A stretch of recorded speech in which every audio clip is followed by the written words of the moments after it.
사도행전 13장 1절에서 12절까지입니다. 사도행전 13장 1절에서 12절까지입니다.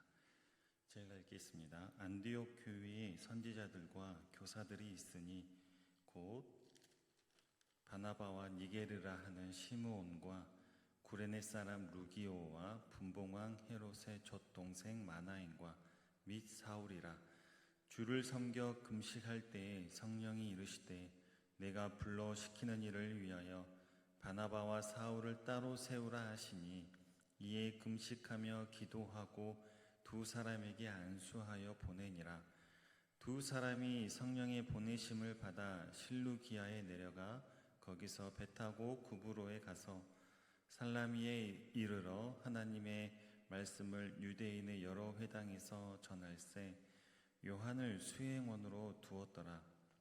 온 섬 가운데로 지나서 바보에 이르러 바 예수라 하는 유대인 거짓 선지자인 마술사를 만나니, 그가 총독 서기오 바울과 함께 있으니 서기오 바울은 지혜 있는 사람이라. 바나바와 사울을 불러 하나님의 말씀을 듣고자 하더라. 이 마술사 엘루마는 이 이름을 번역하며 마술사라. 그들을 대적하여 총독으로 믿지 못하게 힘쓰니, 바울이라고 하는 사울이 성령이 충만하여 그를 주목하고 이르되, 모든 거짓과 악행이 가득한 자요 마귀의 자식이요 모든 의의 원수요 주의 바른 길을 굽게 하기를 그치지 아니하겠느냐. 보라, 이제 주의 손이 내 위에 있으니 내가 맹인이 되어 얼마 동안 해를 보지 못하리라 하니, 즉시 안개와 어둠이 그를 덮어 인도할 사람을 두루 구하는지라. 이에 총독이 그렇게 된 것을 보고 믿으며 주의 가르치심을 놀랍게 여기니라. 아멘. 성령의 인도하심으로라는 제목으로 말씀을 나누도록 하겠습니다. 오늘은 바나바와 사울을 이제 따로 세우라는 성령님의 음성에 순종해서 이제 그들을 세워 보내는, 복음을 위해 파송하는 안디옥 교회를 보게 됩니다. 안디옥 교회의 지도자들 가운데는 매우 뛰어난 인물들이 있었습니다. 그걸 1절에서 설명하고 있습니다. 제가 읽겠습니다. 중간부터 좀 보도록 하겠습니다. 곧 바나바와 니게르를 하는 시므온과 구레네 사람 루기오와 분봉왕 헤롯의 젖동생 마나엔과 및 사울이라. 이들을 누구라고 소개하고 있냐면, 이제 선지자들과 교사들로 언급하고 있습니다.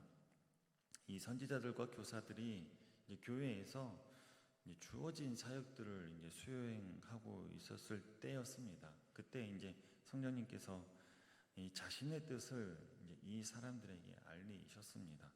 그러니까 하나님께서 이들에게 지시한 내용을 이제 2절에서 전하고 있는데요. 바나바와 사울을 이제 하나님이 맡기신 특별한 일을 위해 따로 이제 세우라는 말씀이었습니다. 이런 모습을 보면 이제 사역을 위해서 하나님께 부르심을 받고 이제 파송받게 될 이 바나바와 이 사울은 이제 안디옥 교회에서 어찌되었던 가장 탁월하고 은사가 많은 지도자들이었음을 우리가 이제 알아볼 수 있는 사실입니다. 무엇보다도 우리가 이제 바라볼 수 있는 건 이제 선지자들과 교사들의 그 모습입니다. 하나님의 뜻을 받았습니다. 그런데 이 선지자들과 교사들이 그것을 바로 전하지 않았습니다. 우리 3절을 보시면, 이에 금식하며 기도하고 두 사람에게 안수하여 보내니라. 금식하고 기도했다는 것입니다. 이들이 하나님께 하나님의 뜻을 전달받았을 때 이들은 바나바와 사울에게 바로 가지 않고 더 많은 금식을 하고 기도를 한 후에야 바나바와 사울에게 그 뜻을 전하고 안수했다라는 것입니다. 그렇게 바나바와 사울이 이제 새로운 사역을 위해 위임받고 이제 안디옥 교회의 파송을 받게 됩니다. 교회의 파송은 복음을 전하고, 그러니까 세상과 이웃을 섬기고 여러 가지 일들이 있습니다. 어찌되었던 교회가 무슨 일을 하든지 그 주체는 사람이 아니라 성령님이시라는 겁니다. 성령님께서 주도하셔서 교회의 사역들이 이루어집니다. 그래서 성령께서 인도하심을 경험하는 것은 우리에게 아주 큰 은혜입니다. 왜냐하면 안 되는 일도 그리고 불가능해 보이는 일을 가능케 하시는 것은 오로지 성령님을 의지할 때만 그것을 깨닫게 되는 일이기 때문입니다. 깨닫게 되는 일로 무엇을 하냐면 지금은 어떤 일을 이루실지 아직은 알 수 없지만 이 교회를 통해서 소수가 아니라 공동체 전체가 알 수 없는 그 미지의 공간과 시간과 영역에서 적극적으로 성령님께서 인도하시는 것을 동참하기로 결단한 이 교회에서 복음을 전하는 일입니다. 그래서 베드로전서 2장 9절은 이렇게 말씀합니다. 그러나 너희는 택하신 족속이요 왕같은 제사장들이요 거룩한 나라요 그의 소유가 된 백성이니 이는 너희를 어두운 데서 불러내어 그의 기이한 빛에 들어가게 하신 이의 아름다운 덕을 선포하게 하려 하심이라. 여기서 아름다운 덕은 이제 복음을 뜻합니다. 그래서 바나바와 사울은 교회의 파송을 받아서 이 아름다운 덕인 이 복음을 선포하러 가는 것이죠. 계속해서 이제 4절 5절은 그 바나바와 사울이 파송받아서 이제 가게 되는 그곳이 어딘가를 설명하고 있습니다. 제가 읽겠습니다. 두 사람이 성령의 보내심을 받아 실루기아에 내려가 거기서 배 타고 구브로에 가서 살라미에 이르러 하나님의 말씀을 유대인의 여러 회당에서 전할세 요한을 수행원으로 두었더라. 바나바와 사울은 이제 안디옥 교회에서 파송받아서 어디로 가냐면 곧바로 구브로를 향해서 떠나게 됩니다. 이 구브로에 대해서 간단하게 설명하자면 이제 헬라 사람들과 베니게 사람들에게 식민지화 되었던 지역입니다. 그리고 BC 57년에 로마에 합병이 됩니다. 이 합병이 된 후에 길리기아 지방에 이제 통합되면서 BC 27년에는 로마 황제인 아우구스투스를 대신해서 이제 황제의 특사가 통치하게 되는 이 독자적인 지방이 됩니다. 그래서 7절에 보시면 총독 서기오 바울이라는 사람이 이 사람입니다. 그리고 이제 성경을 계속해서 보시면 바나바와 이제 사울 말고 이제 한 명이 더 동행하고 있는 것을 볼 수 있습니다. 요한 마가입니다. 요한 마가는 이제 12장 마지막 절에서도 나타나고 있지만 바나바와 사울이 동행한 이유가 이제 예수 그리스도의 순환을 직접 이제 목격한 사람이기 때문으로 보고 있습니다. 바울과 바나바의 이제 1차 전도 여행에서 이들을 돕는 이제 조력자였는데 이제 안타깝게도 여행이 끝날 때까지 함께하지 않습니다. 왜냐하면 나중에 보시겠지만 15장에 가면 밤빌리아에서 이제 선교를 계속하는 것을 포기하고 이 선교팀을 이제 이탈하게 됩니다. 어찌되었던 이 바나바와 사울 그리고 요한 마가가 구브로에 가서 하나님의 말씀을 전하게 됩니다. 이들이 구브로를 첫 행성지로 삼은 이유는 알 수 없습니다만 어찌되었던 성령님께서 그들을 이제 그곳으로 인도하십니다. 성령님의 인도하심으로 간 곳은 구브로에서도 이제 살라미 지역입니다. 이 살라미 지역은 구브로에서 행정 중심지입니다. 상업이 이제 활발했던 곳이고 여러 회당이 있어야 할 만한 정도로 아주 큰 도시입니다. 그런데 이제 바나바와 사울이 이제 유대인의 회당을 찾습니다. 거기서부터 이제 복음을 전하기 시작을 하는 걸 우리가 알 수 있습니다.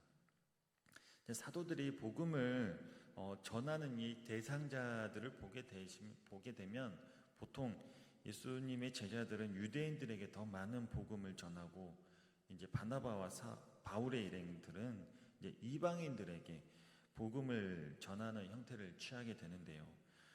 바나바와 이 사울이 유대인의 회당을 찾은 이유는 여전히 구약의 율법에 얽매여 있어서 참된 생명과 자유를 얻지 못하고 있는 이 그들에게도 참된 생명과 자유를 전하기 위해서 먼저 유대인의 회당을 찾고 그 다음에 복음을 전하고 이제 이방인들에게 복음을 전하는 방식으로 이 바나바와 사울은 사역을 하게 됩니다. 그렇게 이제 바나바와 사울의 사역이 이제 6절에서 12절에 이제 전해지고 있는데요. 제가 한번 읽어보도록 하겠습니다. 온 성 가운데로 지나서 바보에 이르러 바 예수라 하는 유대인 거짓 선지자인 마수사를 만나니 그가 총독 서기오 바울과 함께 있으니 서기오 바울은 지혜 있는 사람이라 바나바와 사울을 불러 하나님의 말씀을 듣고자 하더라. 이 마술사 엘루마는 이름을 번역하며 마술사라. 그들을 대적하여 총독으로 믿지 못하게 힘쓰니 바울이라고 하는 사울이 성령이 충만하여 그를 주목하고 이르되 모든 거짓과 악행이 가득한 자요 마귀의 자식이요 모든 의의 원수요 주의 바른 길을 굽게 하기를 그치지 아니하겠느냐. 보라 이제 주의 손이 내 위에 있으니 내가 맹인이 되어 얼마 동안 해를 보지 못하리라 하니 즉시 안개와 어둠이 그를 덮어 인도할 사람을 두루 구하는지라. 이에 총독이 그렇게 된 것을 보고 믿으며 주의 가르치심을 놀랍게 여기니라. 아멘. 바울과 사울이 이제 살라미에서 복음을 전한 뒤에 바로 어디로 이동하냐면 바보라고 하는 곳으로 이동을 하게 됩니다. 이 바보라고 하는 이 도시는 바비안이라 불리는 여신을 숭배하는 것으로 유명했습니다. 바나바와 사울은 이 도시에서 총독과 이제 면담을 했습니다. 그런데 그 자리에는 거짓 선지자인 마술사 바 예수를 함께 만나게 되는 걸 보게 됩니다. 먼저 바 예수라는 이름은 뭐뭐의 아들, 그러니까 누구누구의 아들을 뜻하는 바와 구원자를 뜻하는 예수가 이제 결합된 단어입니다. 그런 의미로 보게 되면 이 사람이 이 사회에서 어떤 역할을 하고 있었는지를 알게 되는 것 같습니다. 스스로 구원자의 아들로 행세하는 거짓 선지자이면서 마술사로 통하는 인물이라고 보시면 되겠습니다. 그렇기에 사람들은 이 바 예수에 대해서 하나님의 계시를 이제 전달해 주는 매개자라고 생각하고 있게 됩니다. 그런데 이제 이 사람이 바나바와 사울이 총독을 만났을 때 바로 옆에 함께 있었다라는 사실입니다. 바나바와 사울이 총독을 만났을 때 그들이 전하는 이 메시지에 대해서 이 총독은 질문할 정도로 굉장히 관심을 보였다라는 것입니다. 그런데 이 함께 있던 이 마술사 바 예수가 총독이 관심을 보일 때마다 전력을 다해서 복음을 반대하게 하는 겁니다. 총독이 복음에 집중하지 못하도록 주의를 이제 산만하게 하기를 이제 최선을 다하는 것입니다. 왜냐하면 이 마술사가 만일에 바나바와 사울이 전하는 복음에 대해서 총독이 관심을 갖게 된다면 이제 지금까지 자신이 지켜왔던 그 자리가 위태로워질 것이라고 생각했기 때문입니다.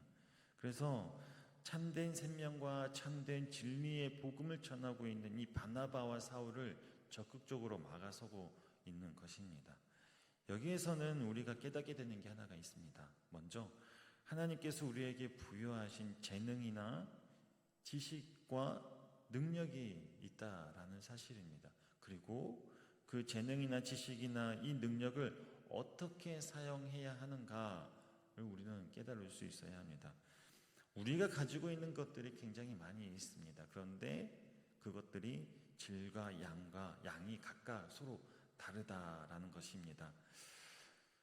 우리가 가지고 있는 이 모든 것을 통해서 하나님의 영광을 위한 자리에 있어야 합니다.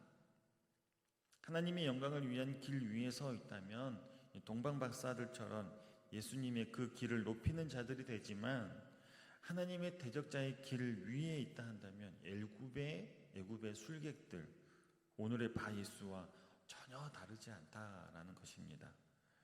하나님을 대적하는 일이 특별한 게 따로 있지 않고 그런 사람들이 따로 있는 게 아닙니다. 하나님의 길 위에 있다고 하면서도 자기의 욕망을 채우는 사람들이 있다 한다면 그 사람은 바로 바 예수와 같은 하나님을 대적하는 사람들입니다. 그것을 잊지 아니하고 우리는 어느 자리에 있는가 생각하고 깨달을 수 있어야 됩니다. 그리고 또 한 가지 확인할 수 있는 게 있습니다. 그게 뭐냐면 누가가 사울에 대해서 바울이라는 이름을 쓰기 시작한 것입니다. 우리 9절을 보시면 제가 읽겠습니다. 바울이라고 하는 사울이 성령이 충만하여 그를 주목하고, 바울이라고 하는 사울, 누가는 여기서부터 사울의 헬라식 이름인 이 바울을 사용하게 됩니다. 그러니까 하나님의 길 위에 있는 사람으로 이제 바뀌어지고 있는 이 바울을 보게 됩니다. 바울이 성령에 충만하여 바예수를 뚫어져라 쳐다보고 성령의 능력에 힘입어서 그의 악행을 꾸짖으면서 강력한 저주를 이제 선포하게 됩니다. 꼭 사도행전 8장 20절에서 21절에 나타나 있는 베드로가 이제 마술사 시몬에게 선포했었던 그 저주와 같이 바울은 거짓과 악행이 가득한 바예수를 향해서 이제 마귀의 자식이라 부르게 됩니다.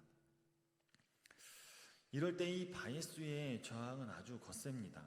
유대인으로서 이제 신앙적인 이름을 가졌지만 철저하게 하나님의 원수된 자리에 서 있는 자입니다. 그저 타인을 속여 자기의 배를 불리는 사기꾼입니다.